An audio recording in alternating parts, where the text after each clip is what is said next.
Crack the code: navigating slang and colloquialisms in English. Hello, language learners. Welcome to today's video where we will delve into the fascinating world of English slang and colloquialisms. But we're going to do more than just list these phrases. We're going to help you avoid common mistakes and misunderstandings that many English learners encounter. Slang is a type of informal language often used by particular groups, while colloquialisms are informal expressions and words typically used in everyday speech.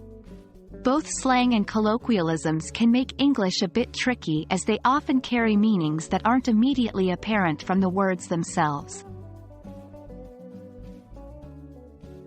One common mistake learners often make is using slang too often or in inappropriate contexts. Slang is usually informal, so it might not be suitable for professional or academic settings.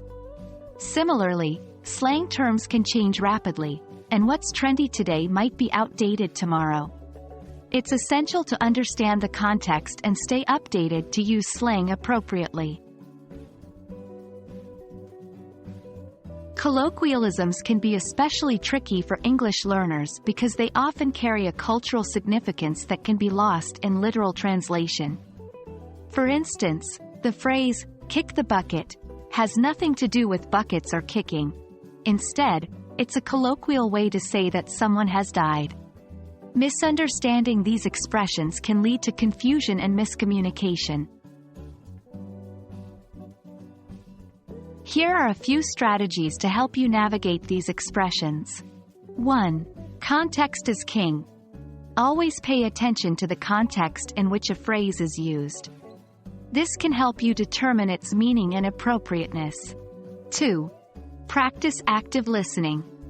Listen to English spoken by natives, especially in movies, music, and TV shows. This will expose you to current slang and colloquial language. 3.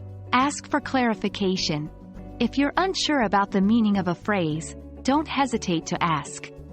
Native speakers usually love sharing their language quirks. 4. Use sparingly. As with any spice, slang and colloquialisms should be used sparingly and in the right context. So there you have it, your guide to understanding and avoiding mistakes with English slang and colloquialisms. Remember, language is a living thing, continually evolving and changing, so staying curious and open-minded will go a long way in your language learning journey. We hope this video helps you feel more confident the next time you encounter these phrases in your English conversations. Until next time, happy learning!